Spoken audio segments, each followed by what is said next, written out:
عمران کی نگرانی کے دوران اس نے عمران کو 10 بجے فلیٹ سے نکلتے ہوئے دیکھا تھا۔ عمران کے فلیٹ پہنچ کر اس نے کار سڑک کے کنارے روکی اور اس کا انجن سٹارٹ ہی رہنے دیا تاکہ عمران کو قتل کرنے کے بعد فرار ہونے میں آسانی رہے۔ وہ زینے چڑھ کر فلیٹ کے دروازے پر پہنچا۔ دروازہ اندر سے بند تھا۔ اس نے کال بیل بجائی۔ چند لمحوں بعد قدموں کی آہٹیں سنائی دیں۔ پھر دروازہ ایک جھٹکے سے کھل گیا، مگر دروازہ کھولنے والا عمران کا ملازم سلیمان تھا۔ جی فرمائیے، اس نے احمقانہ انداز میں پلکیں جھپکاتے ہوئے پوچھا۔ عمران سے ملنا ہے، GS9 نے کہا اور اندر داخل ہو گیا۔ سلیمان بھوکلا کر بولا، ٹھہریے، نو ایڈمیشن، وہ گھر پر نہیں ہے۔ کہاں گئے ہیں؟ اس نے ایک ہاتھ سے دروازہ بند کرتے ہوئے پوچھا۔ ہنالولو کی چوٹی پر پکنک منانے، سلیمان نے بتایا۔ جھوٹ بکتے ہو، GS گرایا اور جیب سے ریوالور نکال کر اس پر تان لیا۔ چلو اندر، ہاتھ سر پر رکھ لو۔ ریوالور دیکھ کر سلیمان گھبرا گیا۔ دیکھیے کہیں گولی نہ چل پڑے، بکواس بند کرو اور اندر چلو، GS9 نے اسے ایک ہاتھ سے آگے دھکیلتے ہوئے کہا اور سلیمان اندر کو بڑھ گیا۔ کمرے میں داخل ہو کر GS9 نے ادھر ادھر دیکھا مگر کوئی نظر نہ آیا۔ البتہ میز پر ناشتہ کی ٹرے پڑی تھی۔ وہ ناشتہ کسی نے استعمال نہیں کیا، جس کا مطلب تھا کہ عمران یہیں کہیں موجود ہے۔ عمران، تم جہاں کہیں بھی چھپے ہوئے ہو باہر آ جاؤ، ورنہ سلیمان کو گولی مار دوں گا۔ مجھے ڈر لگتا ہے، دوسرے کمرے سے بکھلاڑ آمیز آواز سنائی دی۔ ٹھیک ہے، GS9 نے اس کمرے کے بند دروازے کی طرف گھورتے ہوئے کہا، میں سلیمان کو گولی مارتا ہوں، مگر میرا کیا قصور ہے جناب؟ سلیمان ہکلایا۔ میں تو ڈر سے نہیں چھپا بلکہ بہادری سے آپ کے سامنے کھڑا ہوں۔ تو بکواس بند کرو، GS گرایا اور جیب سے مخصوص پستول بھی نکال لیا۔ پھر اس نے پستول کا رخ دوسرے کمرے کے دروازے کی طرف کر کے اس کا ایک بٹن دبا دیا۔ بٹن دبتے ہی پستول کی ایک نال سے بنفشی رنگ کی تمتماتی ہوئی شعاع نکل کر دروازے پر پڑی اور دوسرے ہی لمحے دروازے میں آگ لگ گئی۔ دروازے کا 6 انچ قطر کا ٹکڑا کوئلہ بن گیا اور دھواں پھیلنے لگا۔ سلیمان نے حیرت سے اس کے پستول کی جانب دیکھا۔ کیا بات ہے، کہیں تم آنسو گیس تو نہیں چھوڑ رہے؟ اس نے بے اختیار پوچھا، مگر SG9 نے اس کی بات پر کوئی توجہ نہ دی اور دوبارہ دروازے کی جلی ہوئی جگہ پر فائر کیا۔ اس بار بھی شعاع پہلی جگہ پر پڑی اور وہ ٹکڑا دروازے سے نکل کر دوسری جانب جا گرا۔ اب دروازے کے ایک پٹ میں 6 انچ قطر کا ایک گول سوراخ ہو چکا تھا، جیسے ویلڈنگ سے کاٹ کر وہاں سے ٹکڑا نکالا گیا ہو۔ SG9 پستول ہاتھ میں لیے دبے دبے پاؤں دروازے کی طرف بڑھا۔ ٹھیک اسی لمحے اس سوراخ سے ایک سرخ انگارہ باہر نکلا اور SG9 کے بازو میں پیوست ہو گیا۔ اس کے منہ سے ہلکی سی چیخ خارج ہوئی اور شوائی پستول اس کے ہاتھ سے گر پڑا۔ سلیمان بھی موقع کی طاق میں تھا۔ ادھر اس کا پستول گرا، ادھر اس نے چائے دانی اٹھا کر اس کی پشت پر دے ماری۔ گرم گرم کوا نے اس کی پشت جلا دی اور وہ بے اختیار چیختا ہوا سلیمان کی طرف پلٹ پڑا۔ دوسرے لمحے اس نے کوٹ کی جیب سے ریوالور نکال لیا، لیکن اس سے پہلے کہ وہ فائر کرتا، عقب میں دروازہ کھلا اور کسی نے اس پر چھلانگ لگا دی۔ اس کے ہاتھ سے ریوالور نکل گیا اور وہ منہ کے بل فرش پر آ گرا۔ اس نے سنبھل کر پیچھے دیکھا تو عمران اس پر شعاعی ریوالور تانے اس طرح منہ بنا رہا تھا جیسے یہ سب کچھ کرنے پر مجبور کرنا پڑ رہا ہے، اسے مجبوراً کرنا پڑ رہا ہے۔ اچھا دوست، میں اب اس کا سرخ بٹن دبانے لگا ہوں، عمران نے اس سے کہا اور SG9 بوکھلا گیا۔ ظاہر ہے سرخ بٹن دبنے سے بنفشی شعاع نکلتی جو ایک لمحہ میں اسے جلا کر کوئلہ کر دیتی۔ ٹھہرو، وہ چیخا۔ اچھا ٹھہر جاتا ہوں، عمران نے اطمینان سے کہا۔ کیا تم ناشتہ کر کے مرنا چاہتے ہو؟ نہیں، دراصل میں کہنا چاہتا ہوں کہ جو کچھ ہوا مذاق میں ہوا تھا، وہ خوفزدہ لہجے میں بولا۔ میں دیکھنا چاہتا ہوں کہ تم کس حد تک بہادر ہو۔ کیا تم نے انہیں رشتہ دینا تھا جو ان کی بہادری کا امتحان لینے کے لیے دروازے کا ستیہ ناش کر دیا؟ سلیمان اسے گھورتا ہوا غزیلے لہجے میں بولا۔ سلیمان پیارے، یہ ہمارا مہمان ہے، کپڑے دھونے والا نہ ہو تو کچن کو اٹھنے سے ہی بیچارے کی توازہ کر دو، کیونکہ دوپہر کا کھانا تو X2 ہی کھلائے گا۔ بہت بہتر صاحب، یہ سالہ بھی کیا کرے گا کہ کس آدم تائی کے بھتیجے سے واسطہ پڑا ہے، سلیمان نے مسکرا کر کہا اور کچن میں گھس گیا۔ واپسی پر اس کے ہاتھ میں 2 فٹ لمبا اور 1.5 انچ موٹا ڈنڈا موجود تھا۔ اس سے پہلے کہ GS9 سنبھلتا، سلیمان نے ڈنڈا اس کے سر پر دے مارا۔ SG9 اپنی کربناک چیخ نہ روک سکا اور بے ہوش ہوتا ہوا فرش پر لڑک گیا۔ لاش سڑک کے بائیں ہاتھ پڑی تھی۔ کیپٹن بابر متعدد انداز میں سڑک کے ارد گرد کا جائزہ لے رہا تھا۔ یقیناً بوڑھے مزدور کو ان معلومات کی سزا دی گئی تھی جو اس نے اسے فراہم کی تھیں، اور مزدور کو قتل کرنے کی کوشش کر سکتے تھے۔ یہ بھی ممکن تھا کہ وہ اس کی گھات میں ہوں۔ ہوٹل میں مزدور کو اس کے ساتھ دیکھا گیا تھا، چنانچہ اسے بھی پوچھ گچھ کے ساتھ روکا جا سکتا تھا اور وہ وقت ضائع نہیں کرنا چاہتا تھا۔ کرب و جوار میں ایسا کوئی آدمی نظر نہیں آ رہا تھا جس پر وہ بوڑھے مزدور کے قتل کا شبہ کر سکتے، چنانچہ وہ اطمینان سے ایک جانب چل دیا۔ اپنے گرد و پیش سے وہ پوری طرح آگاہ تھا۔ کچھ فاصلے طے کر کے وہ ٹیکسی اسٹینڈ پہنچ گیا۔ وہاں سے اس نے ٹیکسی اور شہر کی جانب چل پڑا۔ خلاف توقع اس کا تعاقب نہیں کیا گیا تھا اور اس پر اسے حیرت تھی۔ وہ شہر پہنچ کر ڈرائیور کو رجسٹریشن آفس چلنے کی ہدایت کرنے لگا۔ 5 منٹ بعد وہ رجسٹریشن آفس پہنچ گیا۔ ٹیکسی کو کرایہ ادا کر کے وہ آفس میں داخل ہوا اور آخری کلرک کو اپنا خصوصی کارڈ دکھایا جس پر آفیسر ان اسپیشل ڈیوٹی لکھا ہوا تھا۔ جی حکم فرمائیے، کلرک نے مؤدبانہ لہجے میں کہا۔ گاڑی نمبر 313 یعنی 313 کس کی ملکیت ہے؟ اس نے سوال کیا۔ کلرک نے ایک رجسٹر کھول کر وہ نمبر تلاش کیا اور اس کے آگے لکھے ہوئے نمبر بتانے لگا، جن کے مطابق وہ کار گانا ہوٹل کے مالک فلپ جیمز کے نام پر رجسٹرڈ تھی۔ یہ ہوٹل کہاں پر واقع ہے؟ کیپٹن بابر نے پوچھا۔ بلیک اسٹریٹ پر، کلرک نے بتایا۔ کیپٹن بابر نے اس کا شکریہ ادا کیا اور باہر نکل آیا۔ آفس سے باہر آ کر اس نے اپنے ہوٹل کا رخ کیا۔ چند منٹ بعد وہ اپنے ہوٹل پہنچ گیا اور اس میں آ کر اس نے دروازہ بند کر دیا اور سوٹ کیس سے لانگ رینج کا ٹرانسمیٹر نکال کر اس پر X2 کو کال کرنے لگا۔ 10-12 سیکنڈ بعد رابطہ قائم ہو گیا اور دوسری طرف سے اس کی جانی پہچانی آواز سنائی دی۔ میں captain X2 receiving speaking over. Captain Babar نے اب تک کی کارگزاری کا حال سنایا۔ جواب میں X2 نے کہا، تم بہت اچھے جا رہے ہو کیپٹن۔ اب تم فلپ جیمز کے بارے میں معلومات حاصل کرو اور اس کی سرگرمیوں پر کڑی نظر رکھو۔ تمہاری دوسری رپورٹ ملنے کے بعد ہی میں کوئی فیصلہ کر سکوں گا۔ رائٹ سر، میں 1.5 گھنٹے بعد کال کروں گا، کیپٹن بابر نے مؤدبانہ لہجے میں کہا۔ ٹھیک ہے، اللہ حافظ، اوور اینڈ آل، X2 نے آخر میں کہا اور رابطہ ختم ہو گیا۔ اس نے بھی ٹرانسمیٹر آف کیا اور اسے سوٹ کیس میں رکھنے کے بعد اس نے میک اپ باکس نکال لیا۔ آدھے گھنٹے بعد اس کی شکل بالکل تبدیل ہو چکی تھی۔ اب وہ کوئی یورپین ہی لگ رہا تھا۔ رہی صحیح کسر نیلکوں شیشوں والے چشمے نے پوری کر دی۔ اب اسے دیکھ کر کوئی کہہ ہی نہیں سکتا تھا کہ کچھ دیر پہلے کمرے میں آنے والا وہی شخص تھا۔ دوسرا سوٹ پہن کر وہ کمرے سے نکل آیا۔ چند لمحوں بعد ہی وہ ایک ٹیکسی میں بیٹھا گانا ہوٹل کی طرف گامزن تھا۔ اس ملک میں زیادہ اور خاص طور پر بڑے ہوٹل غیر ملکیوں کے ہی تھے۔ گانا ہوٹل 3 منزلہ تھا جبکہ اس کی چوتھی منزل کی تعمیر جاری تھی اور تعمیر کا عقبی حصہ گلی کی جانب سے ہو رہا تھا۔ ٹیکسی 10 منٹ میں وہاں پہنچ گئی۔ گیٹ کے باہر ہی اس نے ٹیکسی سے اتر کر کرایہ ادا کیا اور ہوٹل کے احاطے میں داخل ہو گیا۔ احاطے میں 6-7 گاڑیاں کھڑی تھیں اور انہی میں فلپ جیمز کی کار نمبر 103 کھڑی تھی۔ کیپٹن نے اطمینان کا سانس لیا۔ کار کی موجودگی کا مطلب تھا کہ فلپ جیمز ہوٹل میں ہی ہے۔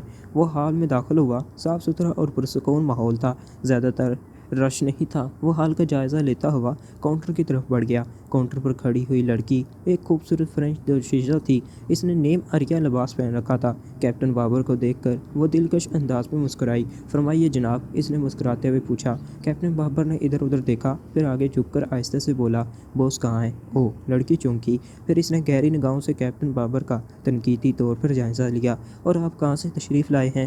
لندن سے۔ مجھے ان کا کمرہ نمبر بتا دو۔ 1 منٹ پلیز، لڑکی نے کہا اور جلدی سے فون کا ریسیور اٹھا کر ایک نمبر ملانے لگی۔ کیپٹن بابر سمجھ گیا کہ وہ فلپ جیمز سے بات کرے گی۔ وہ خاموشی سے اسے دیکھتا رہا۔ سہیلی بول رہی ہوں باس، لندن سے ایک صاحب آئے ہیں اور آپ سے ملنا چاہتے ہیں۔ اس نے اس سلسلے پر ملنے کا کہا۔ دوسری جانب سے جواب سننے کے بعد اس نے ریسیور رکھ دیا اور ایک ویٹر کو اپنے قریب آنے کا اشارہ کیا۔ صاحب کو باس کے پاس لے جاؤ۔ ویٹر نے کیپٹن بابر کو اپنے ساتھ آنے کے لیے کہا اور ایک جانب چل پڑا۔ کیپٹن بابر محتاط انداز میں اس کے پیچھے قدم اٹھانے لگا۔ گراؤنڈ فلور کی راہداری میں داخل ہو کر وہ بائیں جانب کے آخری کمرے کے دروازے پر رکا اور دستخط دی۔ کم ان، اندر سے آواز آئی۔ ویٹر نے دروازہ کھولا اور کیپٹن بابر کو اندر داخل ہونے کا اشارہ کیا۔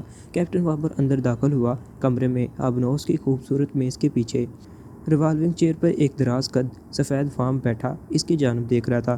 وہ شکل سے کوئی امریکن باشندہ لگتا تھا۔ کمرے میں اور کوئی نہیں تھا اور ویٹر بھی شاید واپس لوٹ گیا تھا۔ کیپٹن بابر نے آگے بڑھ کر اسے ہیلو کہا تو اس نے مسکراتے ہوئے ہیلو کہا۔ آؤ بیٹھو کیپٹن بابر، اس نے کہا۔ یقیناً وہی فلپ جیمز تھا اور کیپٹن بابر اچھل پڑا۔ دوسرے لمحے اسے احساس ہوا کہ اس نے زبردست حماقت ہوئی ہے۔ اسے اس طرح دھڑے سے وہاں نہیں آنا چاہیے تھا۔ حیران ہونے کی ضرورت نہیں کیپٹن، فلپ جیمز نے ہنس کر کہا۔ ایک ہوتے ہیں احمد اور ایک ہوتے ہیں ایم کے اعظم۔ بے شک تم بھی ایم کے اعظم کہلا سکتے ہو۔ کیپٹن بابر نے خود کو سنبھالا اور ایک کرسی پر بیٹھتا ہوا بولا، وہ کس طرح؟ مسٹر فلپ جیمز، جب تم جانتے تھے کہ اس بیچارے مزدور کو محض تم سے ملنے کی سزا دی گئی ہے، اس کے باوجود تمہارا اس طرح یہاں چلے آنا حماقت نہیں تو اور کیا ہے؟ حالانکہ مزدور کا قتل تمہارے لیے بہترین وارننگ تھی، اس نے مسکرا کر کہا۔ کیپٹن بابر خود تسلیم کر چکا تھا کہ اس سے حماقت سرزد ہوئی ہے، لیکن اس کا اقرار کرنا مزید حماقت تھی۔ میں ایسے وارننگ کی پرواہ نہیں کیا کرتا۔ اس وقت میں مقامی حکومت کی جانب سے اسپیشل ڈیوٹی آفیسر ہوں اور میرے یہاں آنے کی خبر حکومت کو بھی ہے۔ حکومت کو خبر ہو نہ ہو، لیکن مجھے اس وقت سے خبر ہے جب تم اپنے ملک سے روانہ ہوئے تھے، فلپ تمسخرانہ لہجے میں بولا۔ اس لیے جب مجھے کلرک لڑکی نے تمہاری آمد کی اطلاع دی تو میں سمجھ گیا تھا کہ تم آئے ہو۔ میں چند سوال کرنے آیا ہوں۔ کیپٹن بابر نے لاپرواہی سے کہا۔ اوہ ہاں، میں یہ تو بھول ہی گیا تھا کہ تم آفیسر آن اسپیشل ڈیوٹی ہو۔ وہ جلدی سے بولا۔ پوچھو۔ پاکشا کی جہاز قائد پر سوار ہونے والے 25 مسافروں سے تمہارا کیا تعلق ہے، جن کے لیڈر کے زیر استعمال تمہاری کار تھی؟ کیا تم ثابت کر سکتے ہو کہ اس نے میری کار استعمال کی تھی؟ فلپ نے تیکھے لہجے میں پوچھا۔ ہاں، میں نے بوڑھے مزدور سے ہونے والی گفتگو ریکارڈ کر لی ہے اور اس نے تمہاری کار کا ذکر کیا تھا۔ بکواس بند کرو کیپٹن، فلپ یکدم لہجہ بدل کر گرایا۔ عقب میں دیکھو۔ کیپٹن بابر نے بے اختیار پیچھے دیکھا۔ عقب میں ایک مشین گن بردار اس کی طرف گن تانے کھڑا تھا، شاید اس درمیانی دروازے سے اندر وارد ہوا تھا جو دوسرے کمرے میں کھلتا تھا۔ کیپٹن نے دوبارہ فلپ کی طرف دیکھا تو اس کے لبوں پر طنزیہ مسکراہٹ کھیل رہی تھی۔ اب کیا خیال ہے کیپٹن؟ کیا اب بھی تم ثابت کر سکو گے؟ ضرور، تم میرے سوال کا جواب دو، کیپٹن لاپرواہی سے بولا۔ جبکہ اس کے سوال کا جواب گن کے دستے سے دو، فلپ نے مشین گن بردار سے کہا۔ اس نے گن کی نال کی جانب سے پکڑ کر کیپٹن بابر کے سر پر وار کیا، مگر کیپٹن نے یکدم آگے جھکتے ہوئے میز فلپ پر الٹا دی۔ گن کا کندھا کرسی کی پشت پر پڑا اور کرسی کا اوپر والا سرا ٹوٹ گیا۔ اس سے پہلے کہ وہ دوسرا وار کرتا، کیپٹن بابر اٹھ چکا تھا۔ فلپ کرسی سمیت پیچھے جا گرا تھا اور میز بھی اس پر گری تھی۔ کیپٹن بابر نے اس کے اٹھنے سے پہلے ہی مڑ کر گن بردار کی ناک پر مکہ رسید کر دیا۔ وہ بلبلاتا ہوا ناک پکڑ کر پیچھے ہٹتا چلا گیا، جبکہ اس کے ہاتھ سے گن چھوٹ گئی تھی۔ کیپٹن بابر گن اٹھانے لگا، مگر اسی لمحے فلپ نے اس پر عقب سے چھلانگ لگا دی۔ دونوں فرش پر آ گرے، لیکن کیپٹن بابر نے جلدی سے اسے اپنی پشت سے دھکیل دیا اور پھر پلٹ کر اس کے منہ پر گونسا بھی رسید کر ڈالا۔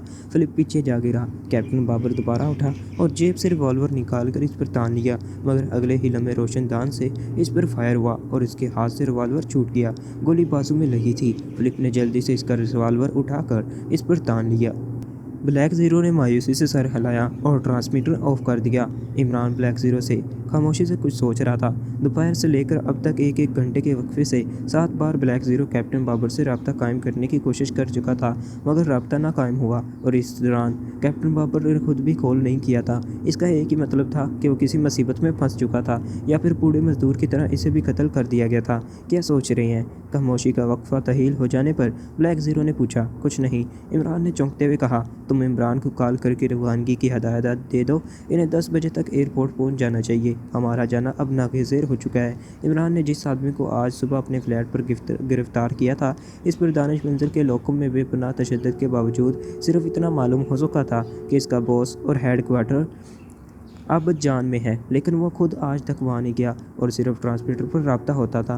اسے براہ راست لندن سے یہاں بھیجا گیا تھا کہ وہ سیکرٹ سروس کی مصروفیات پر نظر رکھے اور کوئی ممبر ملک سے باہر جائے تو اس کو اطلاع دے۔ اس نے آج صبح اپنے ہیڈ کوارٹر کو کیپٹن بابر کے بارے میں اطلاع دی تھی کہ وہ پچھلی رات ایوری کوسٹ روانہ ہوا تھا، اور بس پھر اسے عمران کے قتل کا حکم ملا تھا۔ پھر 11 بجے کے قریب کیپٹن بابر کی پہلی رپورٹ موصول ہوئی تھی اور اس کے بعد اب تک اس سے رابطہ قائم نہیں ہو سکا تھا۔ ان حالات میں عمران نے یہی سوچا تھا کہ انہیں اب مزید وقت ضائع کرنے کے بجائے چل دینا چاہیے۔ ممبران کو اس نے صبح ہی تیار ہو جانے کا حکم دے دیا تھا کہ عین قریب انہیں سفر پر روانہ ہونا ہے۔ اس وقت 8 بجے عمران اٹھا اور بلیک زیرو کو ضروری ہدایات دینے کے بعد کمرے سے نکل آیا۔ راہداری میں جوزف آ رہا تھا۔ باس، کیا کھانا نہیں کھائیں گے؟ اس نے پوچھا۔ نہیں، تم سناؤ، شراب کے کوٹے میں اضافہ کروانا ہے؟ عمران نے مسکرا کر پوچھا۔ نہیں باس، کوئی فائدہ نہیں، جوزف نے منہ بنا کر کہا۔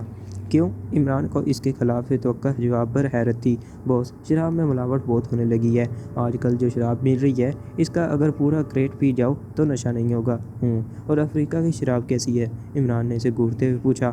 واہ واہ واہ، اس کا کیا کہنا، ایک بوتل میں سارا دن گزر سکتا ہے، جوزف نے تعریفی انداز میں کہا۔ ٹھیک ہے، پھر آج ہی ہم دونوں افریقہ جائیں گے تمہارے لیے شراب کے ٹینک بھیجنے۔ ٹینک؟